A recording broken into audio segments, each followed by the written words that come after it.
வணக்கம், இது ஏன் என்ற கேள்வி. நான் ஷபீர் அகமது.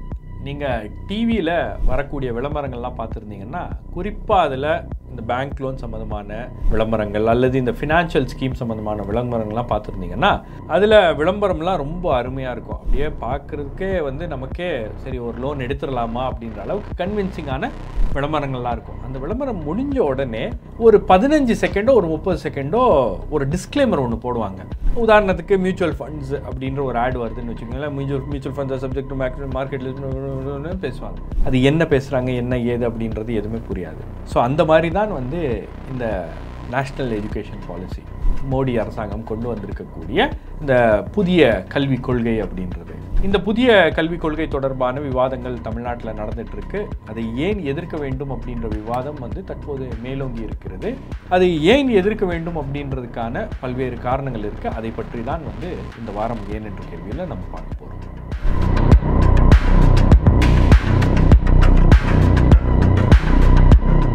இந்த விஷயத்தை பற்றி பேசுகிறதுக்கு முன்னாடி news minute Tamil, news laundry நாம் ஒரு கம்ப்ளீட் ஆட் ஃப்ரீ பிளாட்ஃபார்ம்.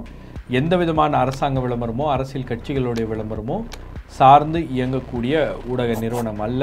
ஆகவே எங்களை நீங்கள் சப்போர்ட் பண்ணணும்னு நினச்சிங்கன்னா, நாம் செய்கின்ற இந்த வேலை தொடர வேண்டும் அப்படின்னு நினச்சிங்கன்னா, ஒரு மினிமம் 99 rupees செலுத்தி நீங்கள் ஒரு 1 வீக்கு நியூஸ் மினிட்டுடைய சப்ஸ்கிரைபராக மாறுவதற்கான ஒரு வாய்ப்பு என்பது இருக்கிறது. இந்த QR கோடை ஸ்கேன் பண்ணி அதில் அந்த பேமெண்ட் ஆப்ஷன் இருக்கும். அந்த பேமெண்ட் ஆப்ஷனில் 99 rupees நீங்கள் போய் செலுத்தினீங்கன்னா உங்களுக்கு ஒரு 1 வீக் கான மெம்பர்ஷிப் உங்கள் இமெயில் ஐடிக்கு வந்துடும்.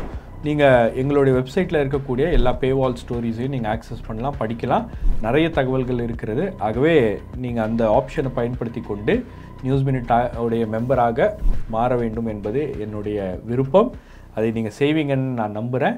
ஸோ இந்த NEP அப்படின்றது நான் ஏற்கனவே சொன்னது போல தான், ஒரு பேங்க் அட்வர்டைஸ்மெண்ட், ஒரு லோன் அட்வர்டைஸ்மெண்ட் அல்லது ஒரு ஃபினான்ஷியல் ஸ்கீம் இருக்குது அப்படின்னா, அந்த ஃபினான்ஷியல் ஸ்கீம் என்ன அப்படின்னு வெளிப்படையாக நீங்கள் பார்த்தீங்கன்னா, ஆஹா பிரமாதமாக இருக்கே, ஆஹா இவ்வளோ கம்மி இன்ட்ரெஸ்ட் ரேட் கொடுக்குறாங்களே, அடடா நம்ம எடுத்தோடனே அப்படியே லோனை கட்டி முடிச்சிடலாம், நமக்கான தேவைகள்லாம் பூர்த்தி செய்வதற்கு இதெல்லாம் சரியாக இருக்கும் அப்படின்ற மாதிரி ஒரு அப்பீலிங்கான ஒரு தோற்றம் என்பது இருக்கும். ஆனால் நீங்கள் லோன் எடுக்க போகும்போது தான் அவன் கேட்குற கொலாட்ரல், அவன் கேட்கக்கூடிய விஷயங்கள், அதுக்கப்புறம் டாக்குமெண்ட்ஸு, அதுக்கப்புறம் அவன் உங்ககிட்டேருந்து பேப்பரில் சைன் வாங்குவாங்க. கிட்டத்தட்ட நீங்கள் ஒரு 50லேருந்து 100 பேப்பரில் சைன் பண்ண வேண்டியது இருக்கும்.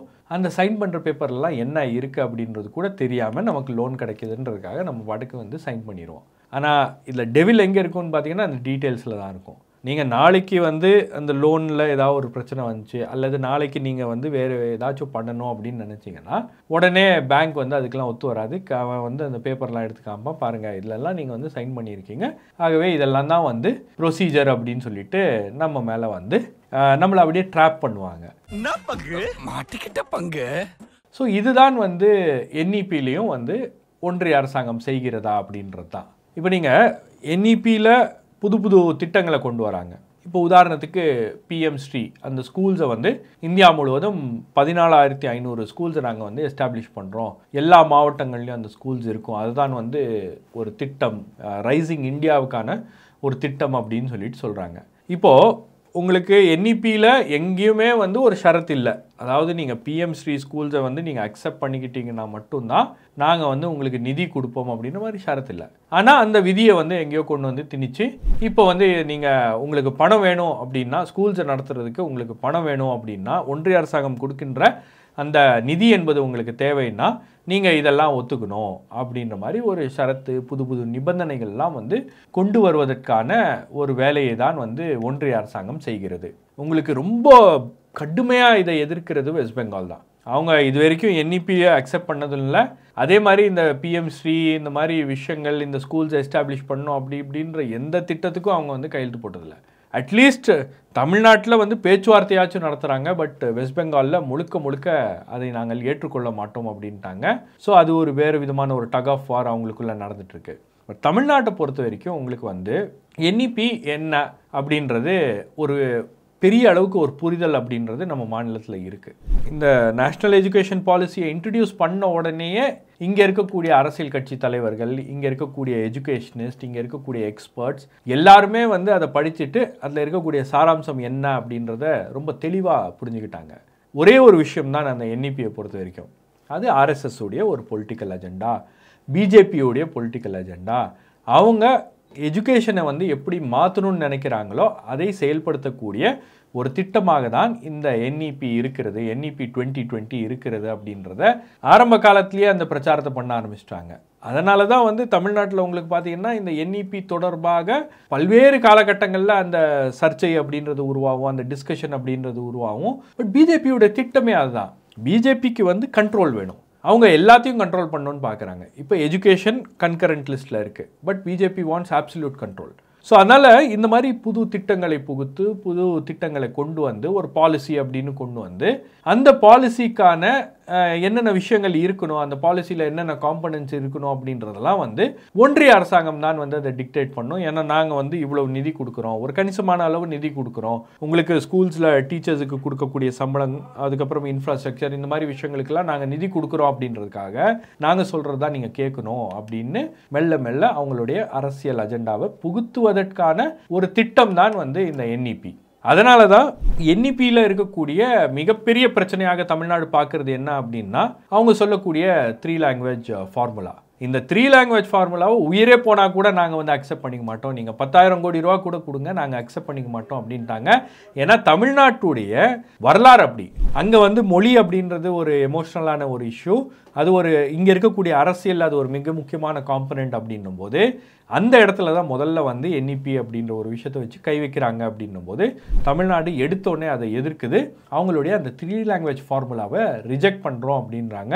அந்த ரிஜெக்ஷன் அப்படின்றது நீங்கள் ஹிந்தியை திணிக்கிறீங்க அப்படின்றதுக்காக இல்லை, தமிழ்நாட்டுக்கு 2 லாங்குவேஜ் பாலிசி போதும். அதுதான் வந்து தமிழ்நாட்டில் நாம் முதல்ல எடுத்த ஒரு முடிவு. தமிழ்நாட்டுக்கு 2 லாங்குவேஜ் போதும், ஒன்று தாய்மொழி தமிழ், இன்னொன்று லிங்க் லாங்குவேஜ் இங்கிலீஷ். இந்த இருமொழி கொள்கை தான் வந்து எங்களுடைய ஸ்டேட்டட் பாலிசி அப்படின்னு அன்றைக்கே முடிவு பண்ணிட்டாங்க. அதுக்கப்புறம் அதில் நோ லுக்கிங் பேக். அதில் எந்த கட்சியாக இருந்தாலும் அதில் ஒரு மாற்றம் கொண்டு வரணும் அப்படின்னு நினச்சாங்கன்னா முதல் எதிர்ப்பு மக்கள்கிட்ட தான் வரும். அது திமுகவாக இருக்கட்டும், அதிமுகவாக இருக்கட்டும், யாராச்சும் அதில் வந்து ஒரு மாற்றம் கொண்டு வரணும் அப்படின்னு நினச்சாங்கன்னா மக்கள் கடுமையாக எதிர்ப்பாங்க. அதுதான் இங்கே இருக்கக்கூடிய பொலிட்டிக்கல் சென்டிமெண்ட், அதுதான் வந்து இங்கே இருக்கக்கூடிய லாங்குவேஜ் சென்டிமெண்ட். ஸோ அந்த அளவில் வந்து நாம் ரொம்ப தெளிவாக இருக்கிறோம். 2 லாங்குவேஜ் பாலிசி தான் வந்து தமிழ்நாட்டுக்கு தேவை. 2 லாங்குவேஜ் பாலிசியால் தமிழ்நாடு வளர்ந்துருக்கிறது. ஆகவே 3 லாங்குவேஜ் பாலிசி தெரிஞ்சால், ஹிந்தி தெரிஞ்சால் தான் நமக்கு வந்து பெரிய அளவுக்கு ஒரு மதிப்பு இருக்கும், ஹிந்தி தெரிஞ்சால் நமக்கு வேலை வாய்ப்பு கிடைக்கும் அப்படின்லாம் வந்து ஒரு கூடுதல் லாங்குவேஜ் நமக்கு தெரிஞ்சிருக்கணும் அப்படின்னு பயங்கரமாக பிஜேபிக்காரங்க பண்ணுற பிரச்சாரம் ஏன் தமிழ்நாட்டில் எடுபடல அப்படின்னா, இப்போ ஹிந்தி படித்தா வேலை கிடைக்கும் அப்படின்னா ஏன் இந்தியாவில் வேலை வாய்ப்பு அப்படின்ற ஒரு விஷயம் பெரும் பிரச்சனையாக இருக்கிறது. ஆமாம், ஏன் வந்து வேலைவாய்ப்பு ஒரு பெரிய திண்டாட்டமாக இருக்கிறது, ஏன் பீகார்லேருந்து எல்லாரும் தமிழ்நாட்டுக்கு வராங்க இல்லை கேரளாவுக்கு வராங்க, ஏன் வந்து வேலைவாய்ப்பு அப்படின்றது ஒரு பெரும் பிரச்சனையாக இருக்கிறது, தீர்க்க முடியாத ஒரு பிரச்சனையாக இருக்கிறது.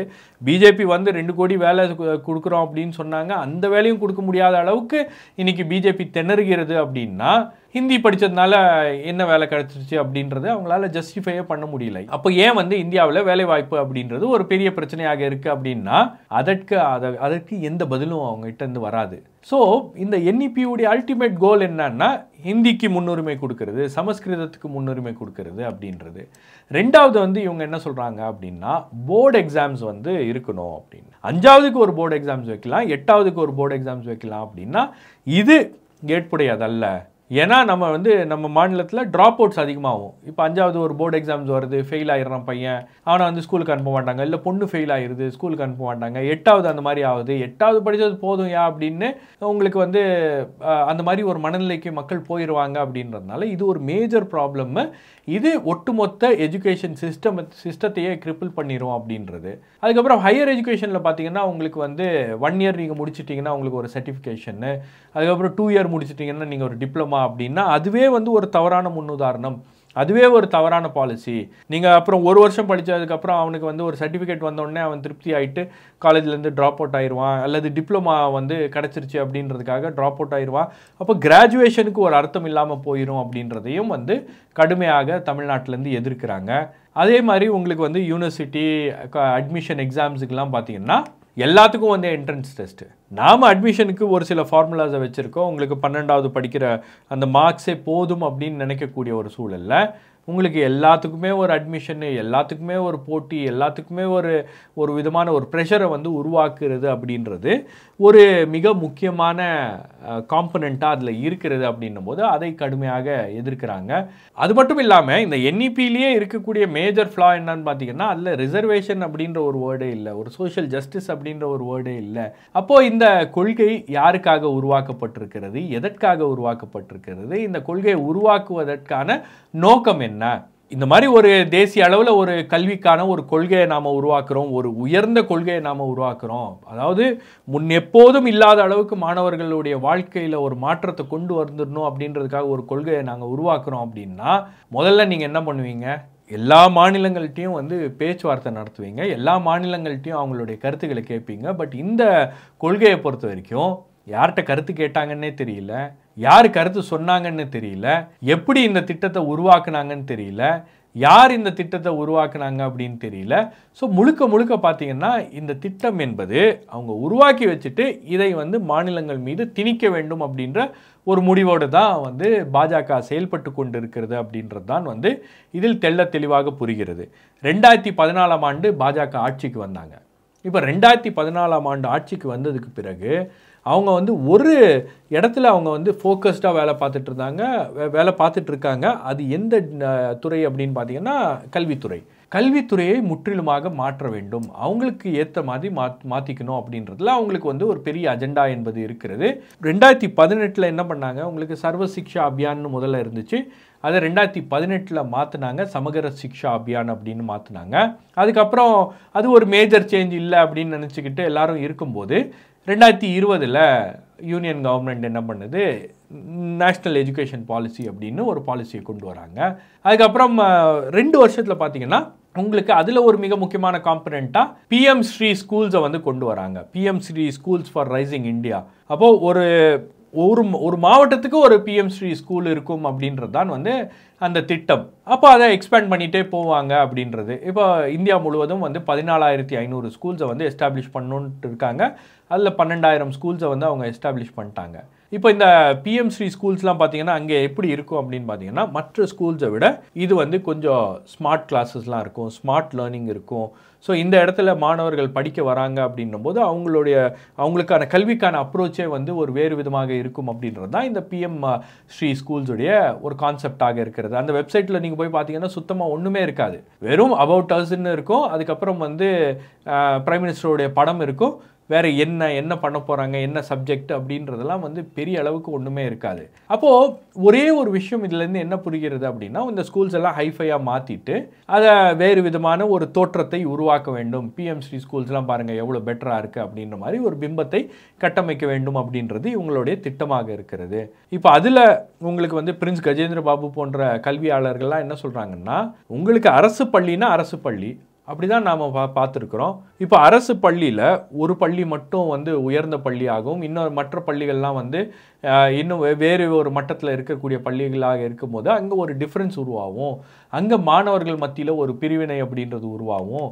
உங்களுக்கு வந்து மாணவர்கள் வந்து எல்லோரும் ஈக்குவல் அப்படின்ற அந்த பாயிண்ட்டை தான் வந்து கன்வே பண்ணுமே தவிர PM ஸ்ரீ ஸ்கூலில் படிக்கக்கூடிய மாணவர்கள்லாம் உசந்தவர்கள், மற்ற மாணவர்கள்லாம் வந்து தாழ்ந்தவர்கள் அப்படின்ற மாதிரி ஒரு பேதம் என்பது உருவாகிவிடும் அப்படின்றதுக்காக அதை எதிர்க்க வேண்டும். அந்த PM ஸ்ரீ ஸ்கூல்ஸை வந்து தமிழ்நாடு அரசாங்கம் அதை ப்ரப்போஸ் பண்ணும்போது தமிழ்நாடு அரசாங்கம் என்ன சொல்லியிருக்கு, நீங்கள் வந்து PM ஸ்ரீ ஸ்கூல்ஸ்ன்னு ஏன் வைக்கிறீங்க, அந்த PMன்ற வார்த்தையை எடுத்துருங்க அப்படின்ட்டு இருக்காங்க. அதை ஒன்றிய அரசாங்கம் மறுத்து விட்டார்கள்.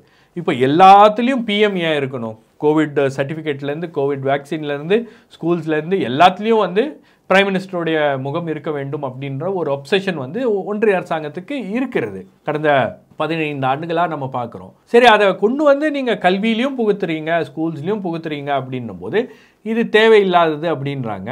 எப்படி எந்த பேரில் இருந்தால் என்ன, ஸ்கூல் நல்லா இருக்கணும் அப்படின்றது தானே அவங்களுடைய எண்ணமாக இருக்க வேண்டும். பட் அதை ஏன் அவங்க செய்ய மறுக்கிறாங்க அப்படின்னு பார்த்தீங்கன்னா, உங்களுக்கு PM ஸ்ரீ ஸ்கூல்ஸோடைய ஒரு அஜெண்டாவும் வந்து டிஃப்ரெண்ட்டாக இருக்கிறது. இப்போ இவங்களுக்கு வந்து இந்த 3 மாநிலங்கள் தான் இதை சைன் பண்ணல. ஒன்று வந்து கேரளா, இன்னொன்று வந்து தமிழ்நாடு, இன்னொன்று வந்து வெஸ்ட் பெங்கால். ஸோ இந்த 3 மாநிலங்களை வந்து எப்படி ஆர்ம் ட்விஸ்ட் பண்ணுறது அப்படின்றது தான் வந்து அதற்கான ஒரு முயற்சி தான் வந்து தற்போது நடந்து கொண்டிருக்கிறது. அந்த காசி தமிழ் சங்கமத்தில் தர்மேந்திர பிரதான் பேசின அந்த பேச்சு அது தமிழ்நாட்டில் இந்த அளவுக்கு ஒரு ரியாக்ஷன் வரும் அப்படின்னு அவங்க எதிர்பார்க்கல. வந்த உடனே என்ன பண்ணுறதுன்னு தெரியல, அதை எப்படி டிஃபெண்ட் பண்ணுறதுன்னு தெரியல. இங்கே இருக்கக்கூடிய பிஜேபி காரங்கள்லாம் வந்து பேசினா கூட அது பெரிய அளவுக்கு எடுபடல அப்படின்னும் போது, ஸோ இந்த விஷயத்தை வந்து நீங்கள் ஆரம்பத்திலேயே இன்ட்ரடியூஸ் பண்ணும்போது பல்வேறு மாநிலங்கள் வந்து இதை எதிர்க்கலை. ஏன்னா அவங்களுக்கு புரியல, இதில் இருக்கக்கூடிய விஷயங்கள்லாம் புரியல.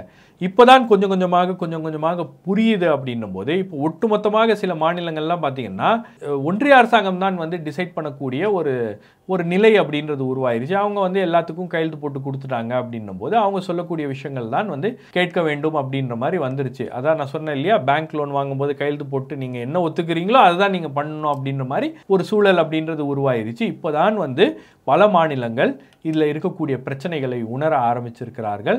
அதனால தான் தமிழ்நாடு கவர்மெண்ட் வந்து இதை முதல்ல அப்போஸ் பண்ணிட்டு இருந்தாங்க, ரொம்ப கடுமையாக அப்போஸ் பண்ணாங்க, லெட்டர்ஸ் மூலமாக அப்போஸ் பண்ணிட்டு இருக்காங்க. பட் என்ன பிரச்சனைன்னா, நீங்கள் இந்த மாதிரியான ஒரு கல்விக் கொள்கைகளை எல்லாம் மக்களை திரட்டாமல் வெறும் அரசாங்க ரீதியாக நீங்கள் இதை எதிர்த்துட்டு இருந்தீங்கன்னா இதை வந்து உங்களால் வந்து ஃபைட் பண்ண முடியாது. முதலமைச்சர் இந்த விஷயத்தை வந்து வெளிப்படையாக பேசிவிட்டார், மக்கள் மத்தியில் கொண்டு போய் சேர்க்கிறாரு. போகின்ற எல்லா மேடைகள்லையும் முதலமைச்சர் இதை பற்றி பேசுகிறார், கல்வி அமைச்சர் பேசுகிறார், மற்ற தலைவர்கள்லாம் பேசுகிறாங்க, மற்ற அரசியல் கட்சிகள்லாம் பேசுகிறாங்க. அப்படின்னும் போது இது ஒரு பப்ளிக் மூமெண்ட்டாக மாறி இருக்கிறது, இது ஒரு பீப்புள்ஸ் மூமெண்ட்டாக மாறி இருக்கிறது. இப்போ வருகின்ற காலங்களில் கல்லூரிகள்லையும் பள்ளிகள்லையும் இதற்கான ஒரு விழிப்புணர்வு பிரச்சாரம் அப்படின்றது அரசியல் கட்சிகள் மற்ற சமூக அமைப்புகள்லாம் எடுப்பாங்க. ஸோ கிட்டத்தட்ட ஏதோ ஒரு இடத்துல ஒன்றிய அரசாங்கம் பணிந்துதான் ஆக வேண்டும் அப்படின்ற ஒரு கட்டாயத்தை ஏற்படுத்துவாங்க. ஏன்னா அவங்களுக்கு இன்னும் ஜல்லிக்கட்டு நினைவு இருக்குன்னு நினைக்கிறேன். ஸோ அந்த ஜல்லிக்கட்டு மாதிரி ஒரு போராட்டம்லாம் வெடிச்சதுக்கப்புறம் யாருமே எதுவும் பண்ண முடியாது. இங்கே இருக்கக்கூடிய அரசாங்கமும் ஒன்றும் பண்ண முடியாது, அதே போல் ஒன்றிய அரசாங்கமும் ஒன்றும் பண்ண முடியாது. ஸோ அந்த அளவுக்கு வந்து இன்னைக்கு இந்த பிரச்சனை அப்படின்றது மக்கள் மத்தியில் போய் சேர்ந்திருக்கிறது அப்படின்னும் போது நிச்சயமாக பிஜேபிக்கு இது ஒரு பெரிய நெருக்கடியை கொடுக்கும், பெரிய தலைவலியை கொடுக்கும். இதை டிஃபெண்ட் பண்ணுறதுக்கு பிஜேபி வந்து பல்வேறு விஷயங்களை பண்ணுறாங்க, அங்கங்கே சிக்னேச்சர் கேம்பெயின் இதெல்லாம் நடத்துகிறாங்க. பட் அதெல்லாம் வந்து ரொம்ப இன்எஃபெக்டிவாக இருக்குது. பெரிய அளவில் மக்கள் மத்தியில் அதற்கெல்லாம் ஆதரவு இல்லை. நீங்கள் மொழியை வந்து திணிக்க பார்க்குறீங்க அப்படின்ற அந்த விஷயம் அப்படின்றது மக்கள் ஏற்றுக்கொள்ள மாட்டார்கள். ஆகவே இந்த மாதிரி தர்மேந்திர பிரதான் பேசுகின்ற அந்த பேச்செல்லாம் இருக்கு இல்லையா, அதாவது ஒரு ஆணவத்தின் உச்சியில் உட்கார்ந்துக்கிட்டு இந்த பிஜேபி அமைச்சர்கள்லாம் வந்து பேசுவது அப்படின்றது, இதற்கெல்லாம் தமிழ்நாட்டில் பாஜக ஒரு விலை கொடுக்க வேண்டியது இருக்கும் அப்படின்றதான் வந்து இதில் இருக்கக்கூடிய மிக முக்கியமான விஷயம். ஆகவே வருகின்ற நாட்களில் இந்த பிரச்சனை இன்னும் கொஞ்சம் வீரியமாக போகும். ஸோ இதை எப்படி வந்து அரசியல் ரீதியாக இன்னும் வேகப்படுத்தி மக்கள்கிட்ட கொண்டு போக போகிறாங்க அப்படின்றது, ஆளுங்கட்சி அதை எப்படி செய்ய போகிறது, மற்ற கட்சிகள்லாம் இதற்கு எப்படி ரியாக்ட் பண்ண போகிறாங்க அப்படின்றத நம்ம பொறுத்திருந்து பார்க்கணும். வேறொரு நிகழ்ச்சியில் உங்களை சந்திக்கிறேன். நன்றி, வணக்கம்.